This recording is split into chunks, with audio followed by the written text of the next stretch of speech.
আজি তোমালোকৰ আগত লৈ আহিছো বিএ সেকেন্ড সেমিস্টাৰৰ সাবজেক্ট পলিটিক্যাল সায়েন্সৰ কোৰ কোৰ্সৰ অতি শৰ্ট কোশ্চেন আনসাৰ আলোচনা কৰিম ইউনিট 1 তো তোমালোকৰ ইউনিট 1 দিয়া আছে ভাৰতীয় সংবিধান প্ৰণয়ন আৰু স্বকীয়তা তো ইয়াৰ কিছুমান গুৰুত্বপূৰ্ণ শৰ্ট কোশ্চেন আনসাৰ আলোচনা কৰিম আৰু কোশ্চেন নম্বৰ 1 ভাৰতীয় সংবিধানখন কোনে প্ৰস্তুত কৰিছিল তো ইয়াৰ আনসাৰটো হ'ব সংবিধান সভাই ভাৰতীয় সংবিধানখন প্রস্তুত করেছিল। আর কোশ্চেন নাম্বার 2 সংবিধান সভার সভাপতি কোন আছিল তো আনসারটো হল ডক্টর রাজেন্দ্র প্রসাদ। আর কোশ্চেন নাম্বার 3 ভারতীয় সংবিধানের প্রস্তাবনার খসড়া কোনে প্রস্তুত করেছিল তো এর আনসারটো হব তোমালোকৰ সংবিধান সভার খসড়া সমিতিয়ে। আর কোশ্চেন নাম্বার 4 ভারতীয় সংবিধানের খসড়া সমিতির সভাপতি কোন আছিল ডক্টর বি.আর. আম্বেদকর সংবিধান সভার সভাপতি আছিল। আর কোশ্চেন নাম্বার 5 সংবিধান সভার খসড়া সমিতির সদস্য সংখ্যা কিমান তো এর সদস্য সংখ্যা হল 7 জন।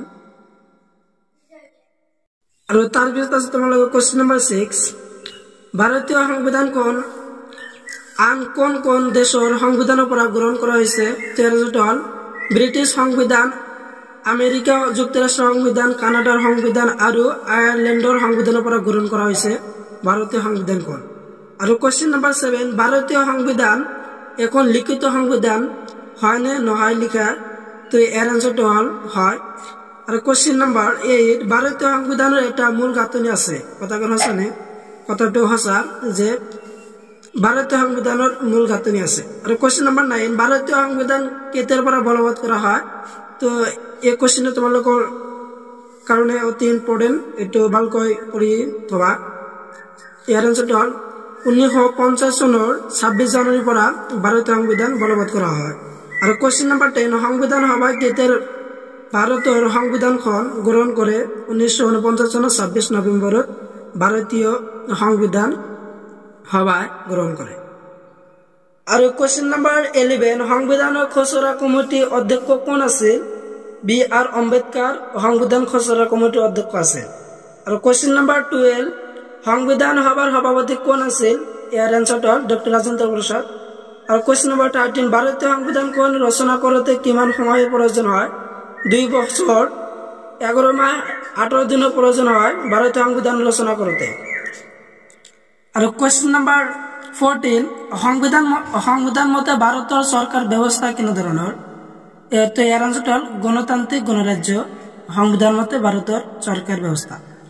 আর কোশ্চেন নাম্বার 15 ভারতীয় মূল সংবিধানত কিমানটা অনুচ্ছেদ আছে তো ইয়াত দিয়া আছে 395 অনুচ্ছেদ আছে। আর কোশ্চেন নাম্বার 16 বর্তমান সংবিধানের অনুচ্ছেদ কিমানটা তো বর্তমান সংবিধান অনুচ্ছেদ হল 48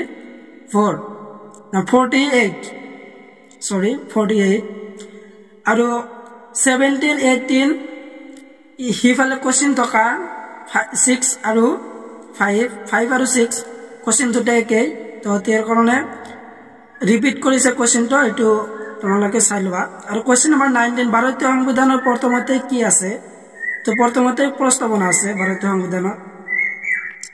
আৰু তাৰ পিছত আছে তোমালোকৰ কোশ্চেন নাম্বাৰ 20 ভাৰতীয় সংবিধানখন লিখিত সংবিধান হয় নে তো আনসাৰটো হল হয়। ভাৰতীয় সংবিধানত কিমানটা ভাগ আছে তো মূল সংবিধানত 22টা আৰু বৰ্তমান 25টা। আর কোশ্চেন নাম্বার 22 ভারতীয় সংবিধানত কিমানটা অনুসূচী আছে তো মূলত সংবিধানত 8টা বর্তমান 12টা। আর 23 কোনটো অনুচ্ছেদে অস্পৃশ্যতা বর্জন কৰিছে 17 অনুচ্ছেদে অস্পৃশ্যতা বৰ্জন কৰিছে। আৰ কোশ্চেন নাম্বাৰ 24 ভাৰতীয় সংবিধানৰ কোনটো অনুচ্ছেদে সংখ্যালঘুৰ সুৰক্ষা প্ৰদান কৰিছে 29 নং অনুচ্ছেদে। আৰ কোশ্চেন নাম্বাৰ 25 ভাৰতীয় সংসদীয় প্ৰথাৰ চৰকাৰ কোন সংবিধানৰ পৰা ধাৰ কৰা হৈছে ব্ৰিটেনৰ পৰা। আৰু কোশ্চেন নাম্বাৰ 26 42তম সংবিধান সংশোধনীয়ে কি দুটা নতুন শব্দ সংযোজন কৰিছে সমাজবাদী আৰু ধৰ্মনিৰপেক্ষ। 42তম সংবিধান সংশোধনীয়ে দুটা নতুন শব্দ সংযোজন কৰিছে। আৰু কোশ্চেন নাম্বাৰ 27 ভাৰতীয় সংবিধান সংশোধন প্ৰক্ৰিয়া জনসাধাৰণ অংশ গ্ৰহণ কৰিব পাৰে নে নোৱাৰে ভাৰতীয় সংবিধান সংশোধন প্ৰক্ৰিয়াত জনসাধাৰণ অংশগ্ৰহণ কৰিব নোৱাৰে। আৰু কোশ্চেন নাম্বাৰ 28 ভাৰতীয় সংবিধান সংশোধনেৰ নমনীয় পদ্ধতিটো উল্লেখ কৰা তো এৰ আনসাৰটো হল নমনীয় পদ্ধতি অনুসৰি সংসদৰ উভয় সদনৰ সাধাৰণ সংখ্যা গৰিষ্ঠ ভোটৰ সমৰ্থনত কিছুমান অনুচ্ছেদ সংশোধন কৰিব পাৰে। আৰু কুৱেশ্যন নম্বৰ 29 মৌলিক অধিকাৰসমূহ সংশোধন কৰিব পাৰি। আৰু কুৱেশ্যন নম্বৰ 30 সংবিধানৰ কিমান নম্বৰ সংশোধনীয়ে সম্পত্তিৰ অধিকাৰ মৌলিক অধিকাৰৰ তালিকাৰ পৰা উঠাই দিয়া হৈছে 40তম সংশোধনীয়ে।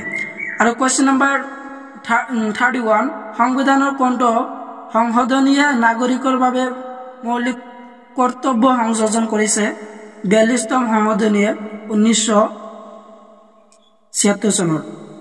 আৰু তোমালোক কিছুমান খালী ঠাই দি আছে, তো তোমালোকে খালী ঠাই লিখি লোৱা।